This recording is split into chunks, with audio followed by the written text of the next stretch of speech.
Hello and welcome to The Premise. I'm Jennifer Thompson. And I'm Chad Thompson. And today we are here with author Bonnie Comfort. She is the author of Staying Married is the Hardest Part, a memoir of passion, secrets, and sacrifice. Bonnie, welcome to The Premise. Thank you so much for having me, Jennifer. Appreciate it. Yeah, I'm excited to talk about this book. I'm going to tell people a little bit about you, and then we'll dive in. So, Bonnie Comfort is a psychologist, speaker, and author. As an expert on marital therapy, she appears frequently on podcasts and speaks on topics related to marriage and self-esteem. She is on a mission to embolden women to advocate more clearly for themselves. Her memoir, Staying Married is the Hardest Part, from She Writes Press, examines the complexities of marriage and self-esteem. Her first book, Denial, a psychological thriller from Simon & Schuster, was well reviewed and published in 8 countries or 7 countries? 8. I was going to say, I thought it was 8. Yep. And we're going to talk about both of those books today. Staying Married is the Hardest Part is your first memoir, correct? Yes, that's right. You know, it's an incredibly raw, it's riveting, it's emotionally piercing in a lot of ways. I think most people at some point in their life wonder, should I stay in this marriage? Is this serving me? Do I want to stay? Or do I need to go? And I would say 99.8% of married couples get to that point in their marriage. I was there last night. Yeah? How did that go? What made you stay? I'm curious. I don't know. Just malaise, I guess. Just general 25 years of this. I'm done. Thank you, Chad. And dear listeners, yes, Chad is my husband. So yeah. The title, Staying Married is the Hardest Part. Tell us a little bit about that and how it came to be and what it means to you. Well, I think almost 50% of the married people in this country have divorced. And I think people get to the point where they feel so hopeless about the situation that they choose to walk away at great cost. Yeah. Because often there are children involved, there's financial stresses, and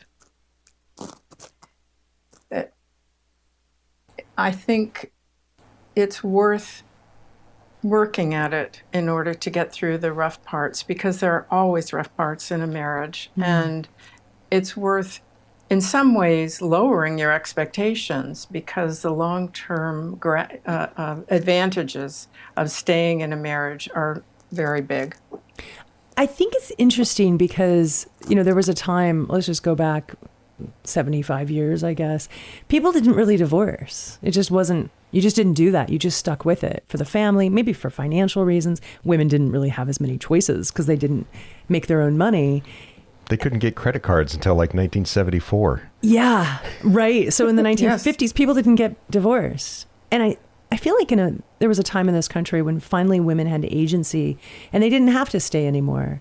And I think that's why, well, it's really hard to be in relationships with anyone, friendship, marriage, whichever. But do you think that, you know, maybe because there was that option and people didn't want to feel trapped, like marriage or divorce just in general became more prevalent? Do you think that has anything to do with it? Well, yes, I think it became much more socially acceptable to divorce. I mean, I remember a time when that was a terrible embarrassment and it was considered a failure, and it was shocking when people got divorced. So yes, it's changed a lot. I do think that, you know, the women's movement and women having much more power with financially has made them feel like it's possible to leave and start over, and things are much more equal.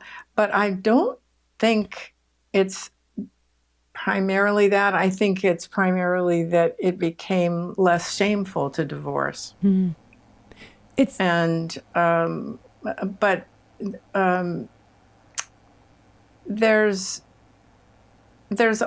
also, when those older generations, when people didn't divorce, they discovered sometimes that there's an ebb and flow to long-term love, and sometimes it's lousy, and sometimes you're distant, and other times you come together again. And there's great solace in spending decades together because it's an opportunity for somebody to witness your life. Yeah. Actually, Chad and I were talking about that recently. We're midlife and things are starting to sag and we're not as fast. We're not as active. Chad was a cyclist. I was a rock climber. Now I can barely get things off the top shelf. It feels like some days. And then we were like, God, I'm glad you knew me when I was at my best. There's someone around to witness the fact that, hey, I didn't used to be this useless and decrepit, right? Yes. Maybe not those words exactly, but yeah, there's something really beautiful about spending your life with someone and having those memories and those experiences. And I think there's so much damage done in the process of divorce. Mm-hmm. People, in a way they never did when they were together, they turn on each other and they're fighting over every single thing, fighting over property, fighting over money, fighting over custody of children. And it's a very painful process, usually, that is damaging. And they will start another relationship and go into another marriage. And that damage, it is present. They have, wounds and sensitivity to certain things they didn't have before. Mm-hmm. I think the only winners are the lawyers. Right. Yeah. Yes, absolutely. I think it has a lot to do with expectations. Marriage is about what do you expect of your partner? And I think having expectations is a losing battle. For me, I accept Chad for who he is and I don't expect him to change or do anything he doesn't want to do because he's his own person. And I think in so many marriages, we set out to change each other or fix each other or, these expectations that come from us. Yes. And this is what you've done for, decades, is help people through these moments where they're asking that question, should I stay or should I go? Well, there are several things that go into that. One is refocusing on what you can do to make yourself happier, because there's always the feeling that if I could just make my partner behave differently, then I'd be happy. And it's much more fruitful to be focusing on what you can do to make yourself happier in the context of your relationship, and also lowering your expectations. Yeah. I remember hearing this aphorism that when a couple marries, the woman hopes that her new husband will change, and the husband hopes that the wife will never change. That's funny. I know, and neither are true. Right, yeah. Yes. Well, let's talk about your marriage. That's what this book is about. Yes. And I want to hear a little bit about Bob. So, you met Bob in 1977. Tell us about this man you married. When I met Bob, I had been an experienced dater, and I'd been in long-term relationships on and off for 10 years. And I was 32. And so I was more receptive, I think. But when I met him, I immediately felt in the first few hours we were together that he was right for me in a way that nobody else had ever been. He was hilariously funny. He was soulful, insightful, and he was unguarded in his way of talking about himself and me. And that's something that often doesn't happen in men for a long time. Yeah. Wow. Yeah. It's like that moment when you meet someone, you're like, I think I might want to spend the rest of my life with you. Apparently that happened for you. It's amazing. It's amazing to feel that way. He called me the morning after our first date and he said, I think I'm going to fall in love with you and don't break my heart. Oh, wow. And I was standing up and I just kind of collapsed back onto the sofa because it was such music to my ears to hear somebody who was willing to be vulnerable with me from the beginning. Wow. Yeah. Yeah, we I think we guard ourselves so much. Maybe that's part of the reason why our relationships don't last. If we were more vulnerable to begin with, maybe there'd be more honesty, maybe. I think that men, are trained to be more guarded, are trained keep a stiff upper lip and not show too much emotion, and they're not considered strong if they're too vulnerable. But those very skills of being vulnerable are what make a marriage really deep and satisfying. Mm-hmm. So some things turned a little bit. You're in this great marriage. You're happy. You live in Los Angeles.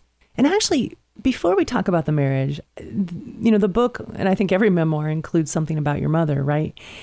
And in this one, you have a complicated relationship with your mother.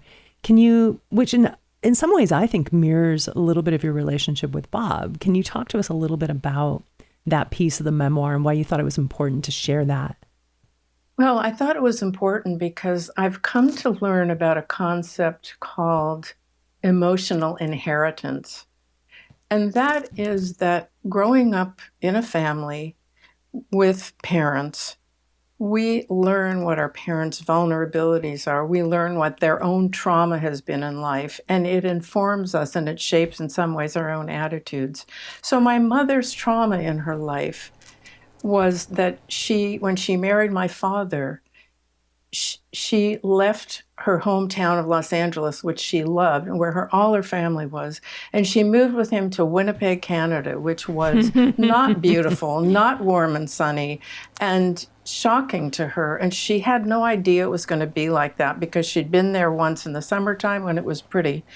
And she asked my father repeatedly for years, could we move back to LA? My father was an attorney and her brother was an attorney, and her brother said to my father, you can come into my practice. You have a ready-made practice here. And my father refused. And so my mother longed and felt homesick her whole life for LA. Wow. Wow. And it was very sad for me, but what happened with me was I married Bob having no idea whatsoever that he would ever want to leave LA. That was not something he ever said to me. And 3 years into our marriage, he announced that he wanted to move out of LA. He wanted to move to a small town. And I was in Oregon. Shocked. Which is a little similar to the weather in Canada, if we're honest, right? Maybe not quite as cold. But what brought you to LA? So you grew up in Winnipeg, but you ended up moving to Los Angeles. I moved to LA because my mother's family was there. I had been there multiple times. I fell in love with it. Yeah. And I wanted that life that she longed for. And that's what I mean about her emotional trauma affecting me. I didn't want to live my whole life in a place that was not pretty, that was not warm, that was not, filled with ocean and mountains and all the things that Southern California has to offer. And it was very hard for her. Yeah. Yeah, and then you marry this man, you're madly in love with him, and he says, I want to move you to Oregon. Right. And it was terrible. If I hadn't had my mother's history in my heart, it would not have been so terrible for me.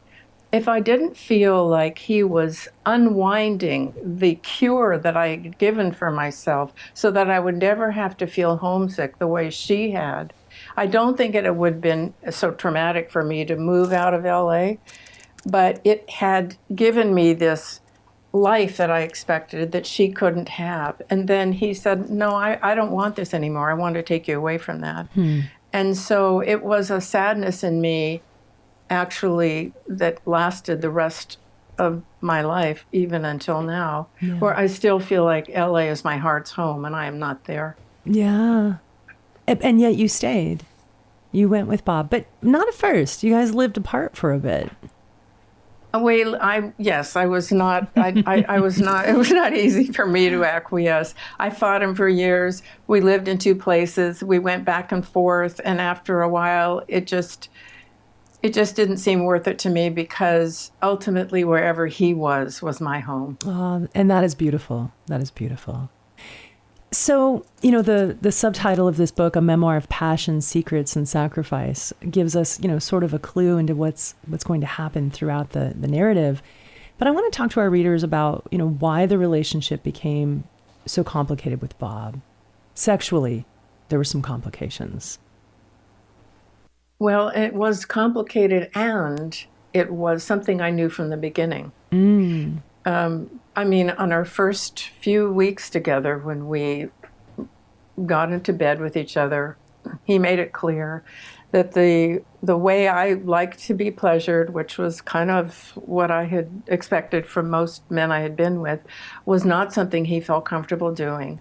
That was one part of it. The other part of it was that he was excited by things that were not interesting to me. If I'd been excited by the idea of showing off my panties in a public place, Yeah. it would have been fine. Right. But he had voyeuristic tendencies, and he loved fancy lingerie, and he loved nothing more than seeing me dressed up in lingerie.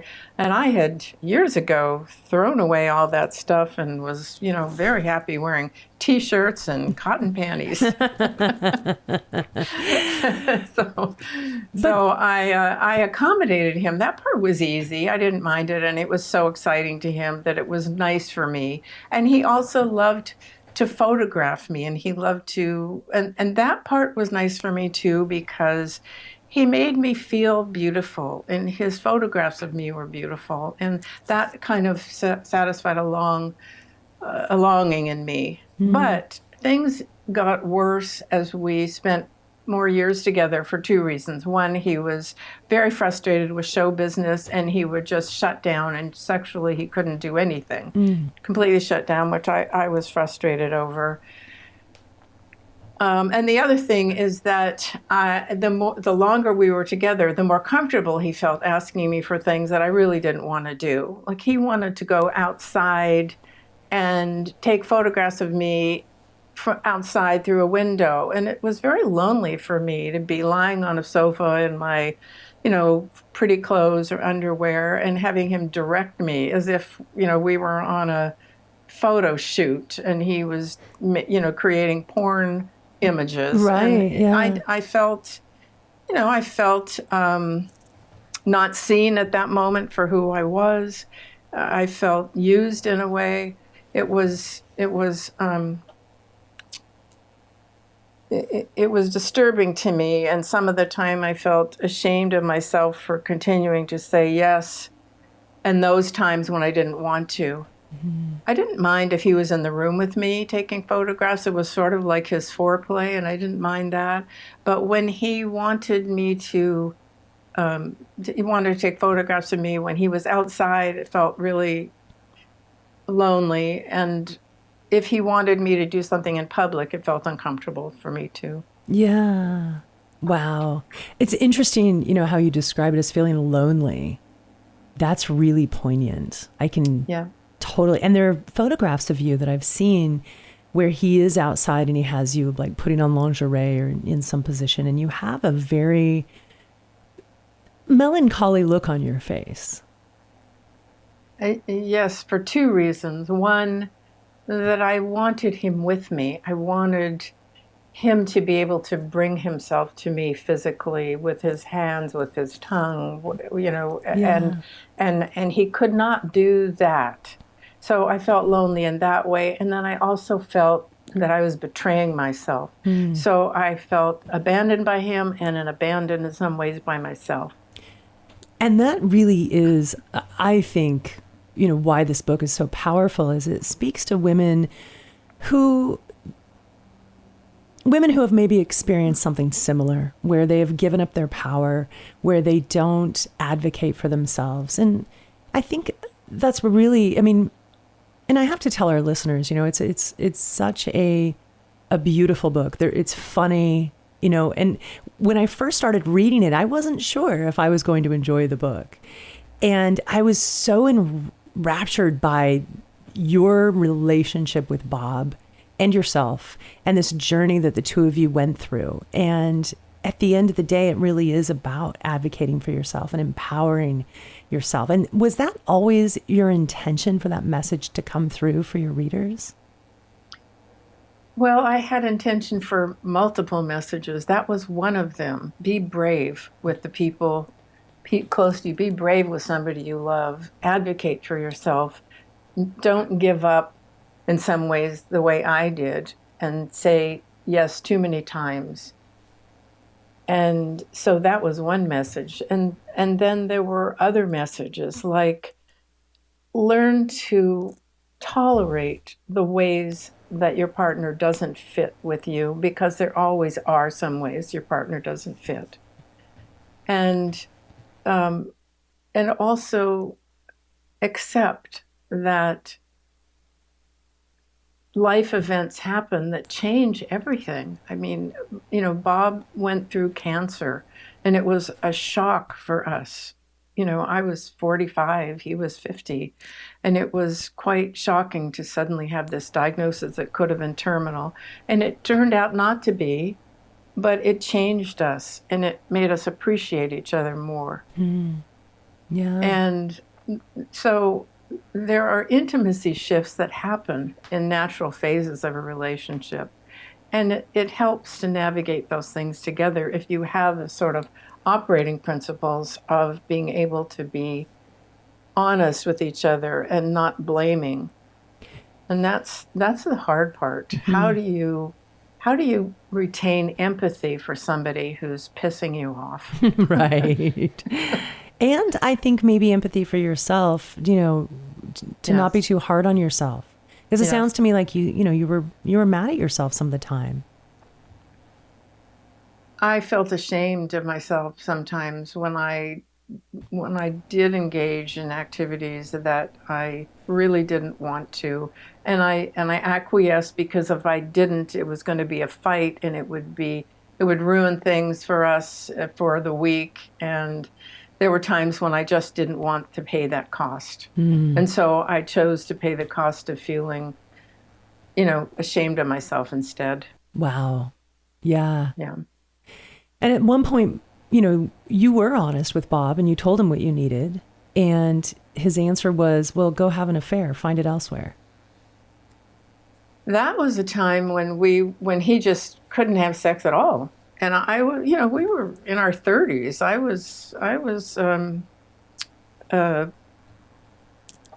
I liked sex, and I liked it a lot, and I liked the affirmation from it, and so the closeness, of your lover, yeah, and so he said, I just can't do it, and after a while, if I asked him again, he would just say, look, go out and find it somewhere else, and don't tell me about it, and don't do it with any of my friends. And after he said that a bunch of times, I was angry about it, because I said, that's not a way to fix this. But eventually I felt angry enough that I did it. Mm-hmm. And when I did it, it wasn't that I was falling in love with somebody else. I was, I just engaged in casual sex with different people, occasionally for longer periods of time, but it wasn't that I was looking for somebody to fall in love with, to leave him. Yeah. And I never, in a way, I never was in love with anybody else except him, but I felt affirmed in my attractiveness at those times by being with other men. Yeah. Yeah, just that you were worthy and it could be adored by a man. Yeah, yeah. And yet they didn't give you satisfaction. You weren't really satisfied in those moments. No. Yeah. No. I mean, I faked orgasm in those moments. Kind of ridiculous to go and have an affair and fake the orgasm, but that's what I did. I want to talk about that. I want to talk about faking orgasms, because, that comes up in your book is a pretty important topic. And I think that, and most women, maybe not our younger generations today, but most women have at some point in their life faked an orgasm. And what is that about? Like, why would we do that? It doesn't even really make sense. And yet it's ubiquitous. It is ubiquitous. And believe me, I've taken a poll. I've asked my patients, I've asked my friends. Every woman I have asked has said, oh yeah, sometimes I've done that.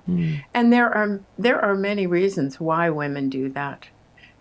Sometimes it can be, I just want the sex to be over, and the man is waiting for her to orgasm. And he won't feel like he's done his job if she doesn't. lots of men are okay with that, but sometimes, a man feels like, well, if you didn't get off, I'm not successful. So there's that reason for doing it. Sometimes it feels physically uncomfortable and you just want it to be over. Sometimes you know that no matter what this guy is doing with you, you're not going to get there. So, why keep prolonging his efforts? Right. And sometimes you just want to make a guy feel successful. Right. That's the array of things. Yeah. Good job, honey. You did it. Yeah. And yet you found a book that sort of changed your life that was on this topic, right? Yes. Tell us more.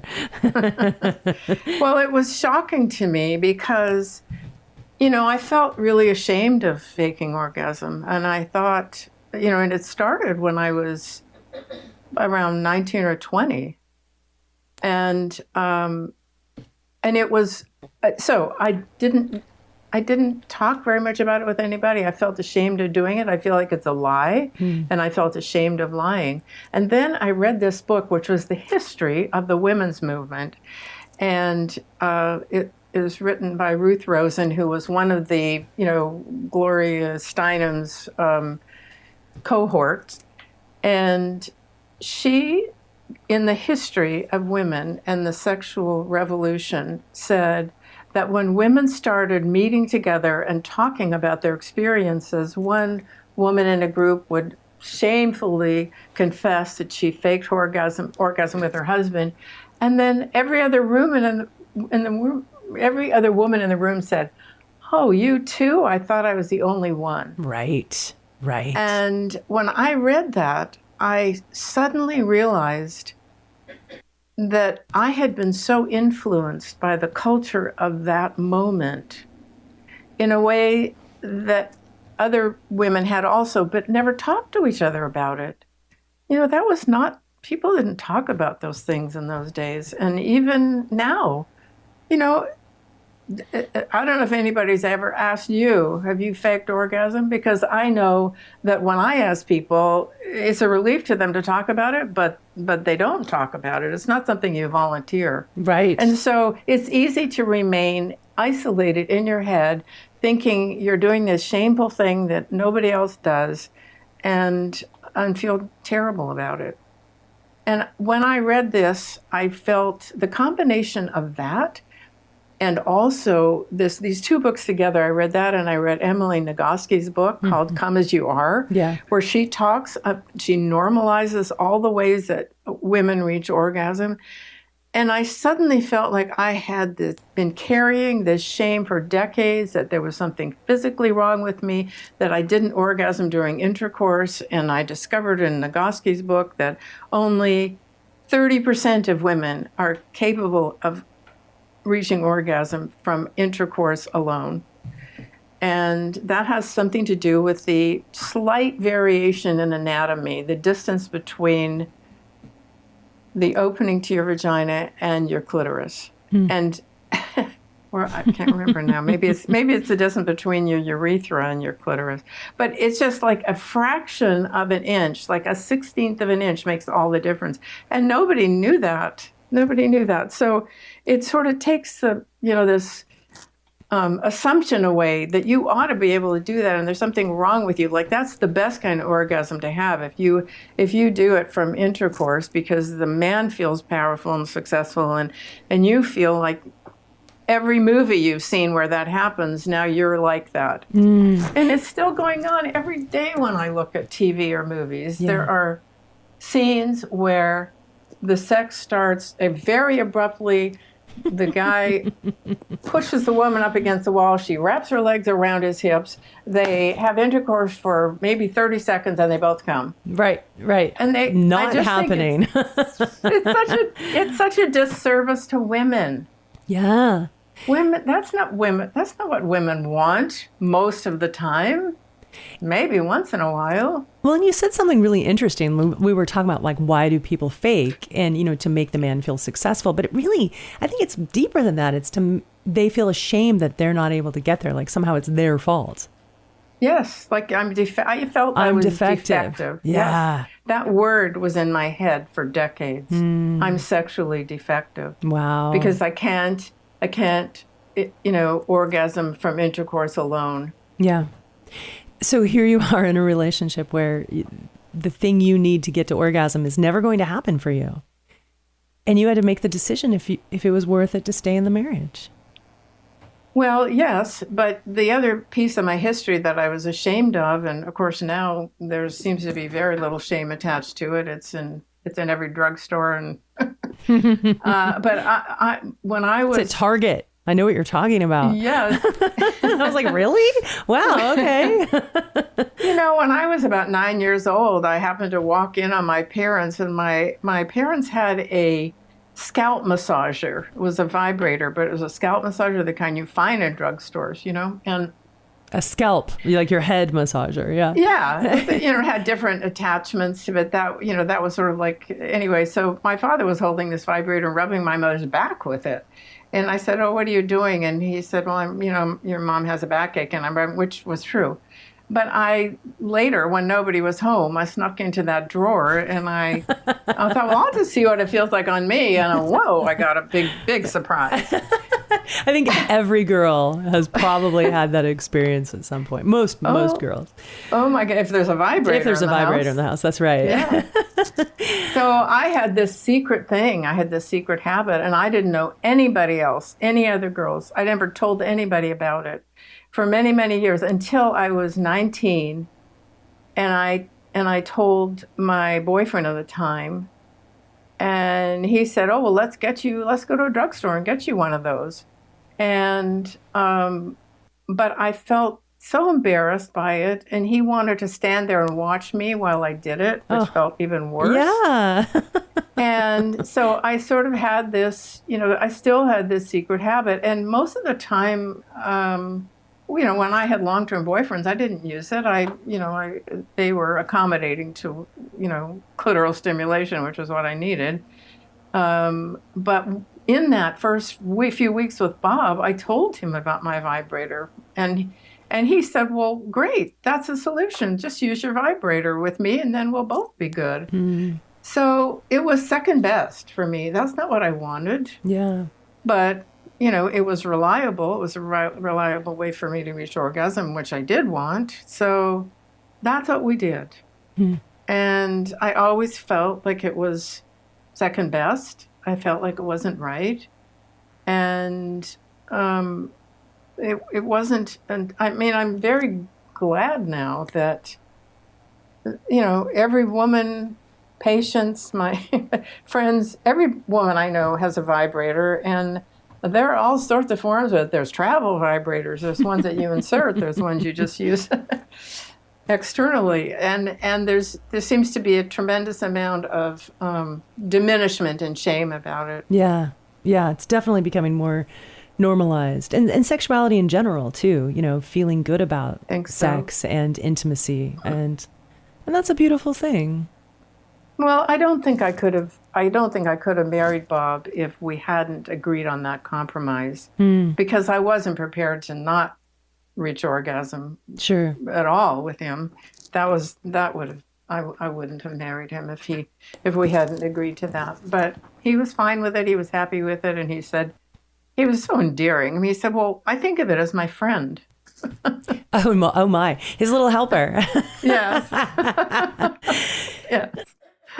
And because it relieved him of all responsibility, and it was the way he thought about it. She can do that, and she's satisfied, and I don't have to do it. Great.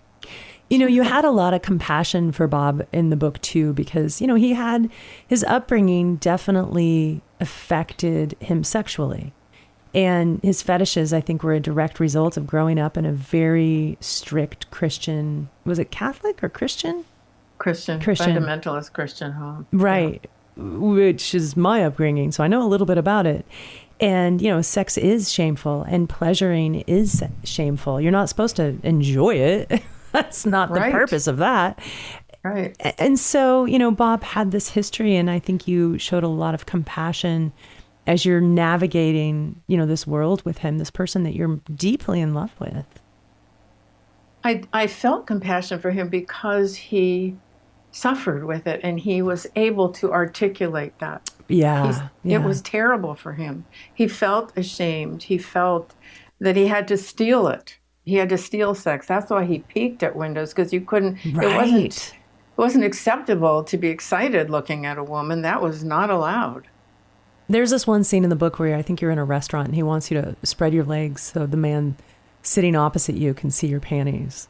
Right. This voyeurism was a big part of how he was able to find excitement. It was. And he would say to me, to try to convince me to do it, he would say to me, "You don't understand. That guy is me. When when he sees you, it's like I'm seeing you. It's exciting for him. I'm doing him a favor, as if like I'm the one who didn't get the favor. I'm the one who was not allowed. So I'm giving him something that, that I wasn't allowed, and I identify with him, and that's how it works for me." I mean, he was very insightful. Well, I guess that's a word for it. But I was just going to ask you, as a psychotherapist, like, how do you unpack that now, looking back? Well, I think it was pressure on me to get what he wanted, however he could. And I think he used his intelligence to sort of seduce the psychologist in me to be more empathic, to understand, to understand the mechanism of it. Right. Yeah. Yeah. But I once went to see a well-known psychiatrist in LA, a woman psychiatrist, talked to her about this. And I said, will sex therapy help us? And she said to me, fetishes are not really changeable. I don't think sex therapy will help you in that way. They're extremely stubborn. Mm-hmm. And so I came away from that feeling hopeless in a certain way and feeling like, okay, well, this is not something I can change. I have to work around it. So what made you stay?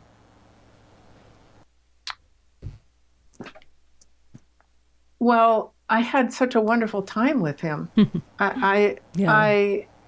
There was not a day that went by that he didn't say something new that was hilariously funny. And I wish I had a tape recorder, because now, of course, they're all gone from my head. Yeah. But he was incredibly funny. He was very fun to be around. He was very loving and very committed to me and very affectionate.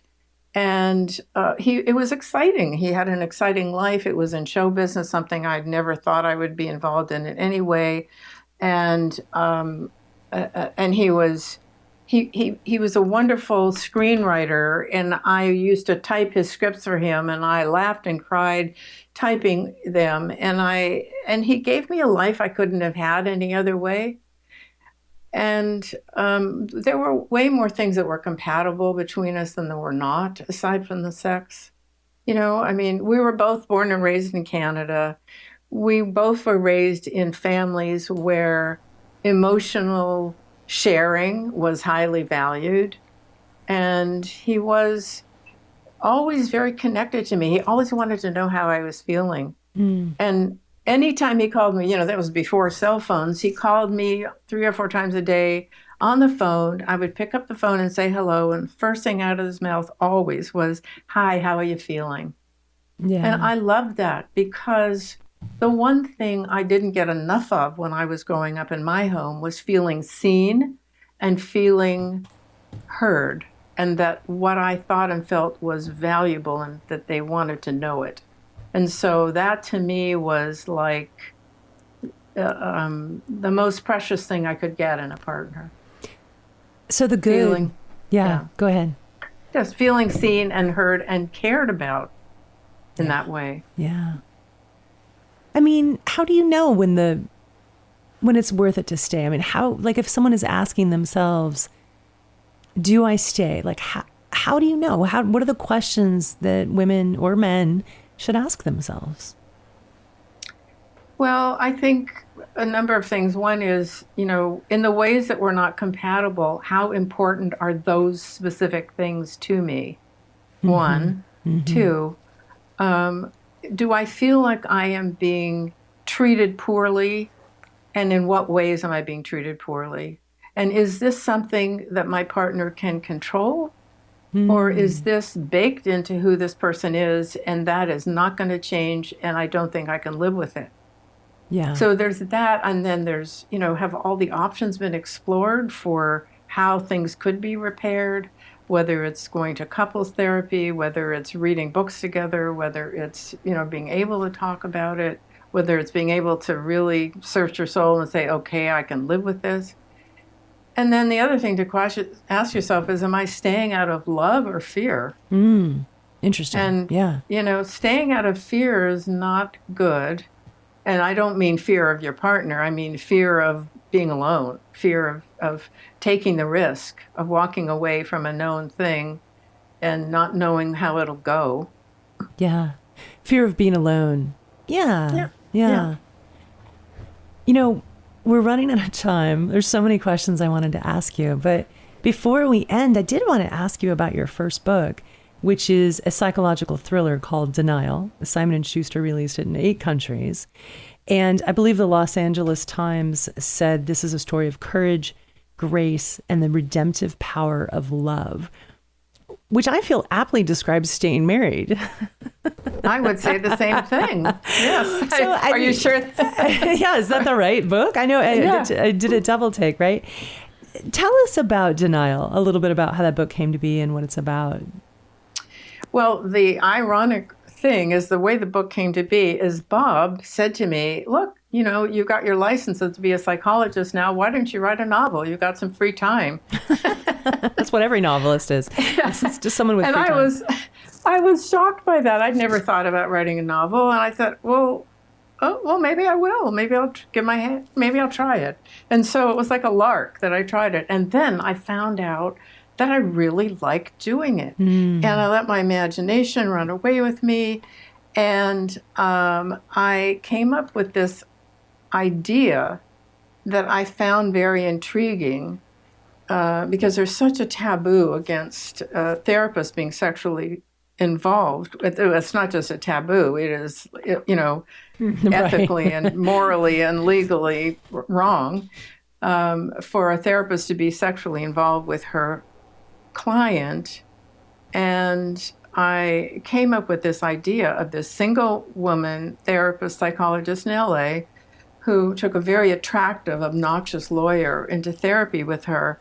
And he tried to seduce her. And when he couldn't seduce her because she held the line, even though she found him attractive, when he couldn't have her, he sued her for malpractice, falsely claiming that he'd had sex with her. And there was a big malpractice trial. Oh, wow. Okay. And I thought it was, at the time, there were a lot of false abuse claims that were being made, and people were being falsely accused of sexual indiscretion and having to defend themselves. And it was a very important issue because because the accusation is as damaging as if it were really true. Yeah. People's reputations are destroyed, and it does terrible trouble. So that to me was a very interesting and intriguing thing. And I just had a lot of fun with it. And I got to write sexual scenes, which I like doing because I guess I'm a pretty sexual person. Do you think you'll write more fiction? You know what? It seems like fun to me compared to memoir, and I might go back to writing fiction. I do have a couple of other ideas, and I think I might, because memoir is like unzipping your chest and showing your beating heart. Totally. Fiction, you can be anything, and the people can be anybody you want them to be, and they can say anything, and it's not you. I really want to quote you on that. Memoir is like unzipping your chest and showing your beating heart. That's pretty good. So true. Digging into the pain, trying to remember and piece it all together. It's like living it again. Well, and here I am talking about it again and talking about it again and again and again, which I'll be doing. So, when does your book come out? It is going to be released on June 17th, and it's available on all of the websites, the sales websites, and Simon & Schuster is distributing it, so it will be in pretty much every bookstore in the country. Where all books are sold, folks. Yes. And you're going to have a couple different events. You're doing the podcast tour, and congratulations, by the way, on the success. You've gotten a lot of rave reviews, advanced reviews that have come in, and I think this book is going to be great. I think a lot of people need a book like this. It's so honest, and it's really kind of inspirational, or it's courageous, but it's also like giving women permission on so many levels. Well, thank you so much for saying that. I mean, I want to address the issue of women feeling afraid of disappointing somebody they love. Mm-hmm. I'd like to talk about the myth of the perfect marriage, why women put themselves last and how to stop that and how to navigate sexual incompatibility. I mean, there's so many things to talk about that were raised by my memoir, and I hope that it will be helpful to other people. Well, I hope it's turned into a Netflix series. It'd be a great series, or even a movie, but I sort of see it as a series. Bonnie, that would be great. Yeah, right. Well, we'll keep us posted on that one. Thank you for joining us here on The Premise. We really appreciate it. Thank you for your very insightful questions and your very thoughtful comments. I appreciate it very much. You're very welcome. You can see photos and learn more about Bonnie at bonniecomfort.com.